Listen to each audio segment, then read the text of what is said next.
What is the favor that Paul Heyman owes CM Punk? Because this could be huge. Welcome to Allison Analysis. I'm Ben Allison and I've analysed last night's episode of Friday Night SmackDown as we are less than 10 hours away from the Survivor Series Premium Live event, and here are my 5 key findings. In at number 5, the face team needs to implode in the Women's War Games match. The team of Rhea Ripley, Bayley, Io Sky, Bianca Belair and Naomi needs to implode at War Games. I mean, very simply put, there is so much talent on that team. Every single one of them is a former women's champion. Plus, in addition to that, they also have the advantage, right? Which is usually given to the heel team. So something has to go wrong here. One theory is very simply that once they're in the war game structure, none of them communicate well, it all goes very long and they end up turning on each other, or just communicating awfully, where the heel team communicate well and they get the win. But the second option, and in my opinion the more likely option, is that someone is going to turn on someone before they even get in the war game structure. I think we are literally going to see a repeat of Dakota Kai's heel turn at NXT War Games, where one of them, as like one of the other ones is entering or leaving the cage, attacks the other one. There we are, bang. When they actually get into the structure, it's a 5-on-3 instead of a 5-on-5. So even though the face team will have the advantage, by the end they'll just be getting completely beaten up. This also protects the face team because it won't be a fair match while getting the heel team the victory. But the question is, who will turn heel? Of course, the two leading candidates are either Bayley or Naomi. I'm more heading towards Bayley after last night's SmackDown because, well, she didn't seem much help during that brawl, did she? In at number 4, could Kevin Owens be the next WWE champion? Last week, Cody Rhodes cut what, in my opinion, was his best promo since WrestleMania, but the only issue with it was that it created some holes in Kevin Owens' theory that Cody Rhodes is actually the bad guy. However, I said the solution to this was very simple. All Kevin Owens had to do was cut a great promo this week on SmackDown, and indeed he did do it, and he brought the evidence as well, which was a genius move. He brought video footage of all the times he believes Cody Rhodes has screwed him. Fantastic segment. And honestly, usually I always have something to critique about these segments, or these matches, or these storylines, but I have absolutely nothing to say about this story so far. I mean, they've just been doing a fantastic job with it. So instead, I'm going to talk about Anthony Ricciardi's theory about how Kevin Owens will be the next WWE champion. Now, in case you haven't seen last night's episode of Wrestling Republic's daily broadcast, Anthony pitched an idea, and it's a very fascinating idea, that Kevin Owens will win the WWE Championship. And how this will go down is, The Rock will return tonight at War Games. He will screw Roman Reigns and help the new bloodline get a victory. Then in a few weeks' time at Saturday night's main event, The Rock will return once again and help Kevin Owens win the WWE Championship by screwing Cody Rhodes. This would then lead to a triple threat match at WrestleMania between Cody Rhodes, The Rock, and Roman Reigns. But of course, it would not be for the WWE Championship, but instead the People's Championship. And when I heard that, I just hated this idea. I truly did, until Anthony explained the next part. And the next part is that him being the People's Champion is what makes Cody Rhodes turn into the Homelander heel character. And that would be fascinating. And personally, I can't really see this theory happening, but I do think it is fascinating. And if it does happen, well, Anthony called it first. In at number 3, could Michin be the inaugural United States champion? Someone who's not really been talked much about when it comes to the Women's United States Championship is Michin. But last night she won her triple threat match, meaning she is qualified for the second round of qualifying.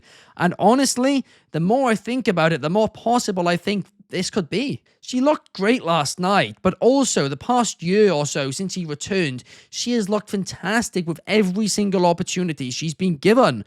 So giving her the mid-card championship, well, it makes a lot of sense. And it's undoubtedly deserved as well, so I would not be against it at all. In fact, what I think could be really interesting is if they do Michin versus Chelsea Green in the tournament final. Then, in an ideal world for me, Chelsea Green would get the win.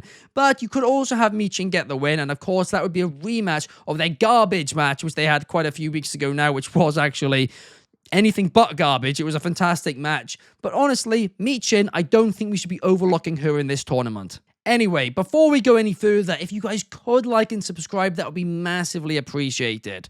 Here at Wrestling Republic, we create between 5 to 10 free videos every single week, in addition to our daily live stream at 8 PM UK, 3 PM Eastern, 12 PM Pacific, every single day, 7 days a week, all for completely free. All we ask is you leave a like and comment and share this video with any friends you have, because we really do appreciate all the support from you guys. Thank you. And in at number 2, Jacob Fatu is a future WWE champion. He got a huge victory this week on SmackDown against Jey Uso, not only beating Jey Uso, but kicking out of all his top moves, and then to make it even better, he finished the match completely dominating Jey. He looked like a complete monster, and I mean that in the best way. I mean, Jey Uso was literally the Intercontinental Champion just a number of weeks ago. Honestly, Jacob Fatu could come out of this Bloodline storyline as the true winner, because it has turned him into a star. It's been a star-making feud for him,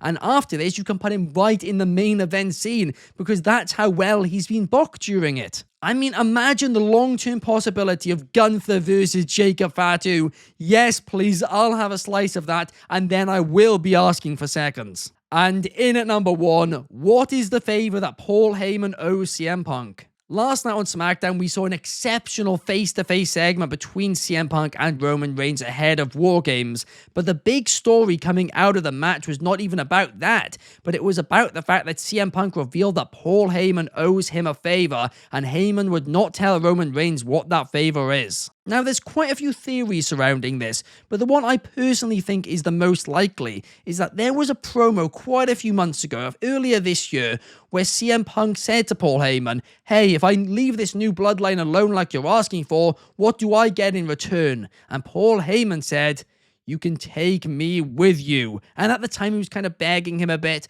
Roman Reigns wasn't around, but maybe that was the favor, which it is. Maybe the days of the partnership between Roman Reigns and Paul Heyman are over. Maybe Paul Heyman will once again become the wise man to CM Punk. I don't think it's out of the realm of possibility at all. Other theories are that perhaps CM Punk will be given a WrestleMania main event. But my question to that would be, how on earth could Paul Heyman offer him that? Yes, we know behind the scenes he holds some weight, and that's been clear on WWE TV over the years.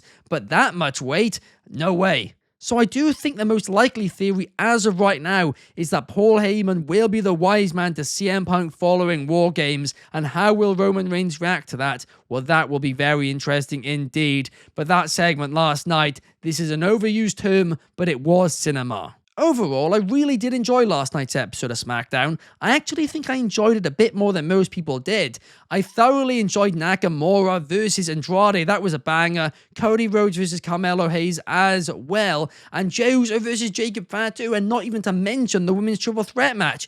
I mean, it was just a really fun show, especially considering it was pre-taped. Of course, not too many major moments were on it, apart from the favor, but I enjoyed it. But what did you guys think of it? Let me know your thoughts in the comments down below, and I will see you guys tomorrow for my thoughts on Survivor Series. See you guys then. Peace.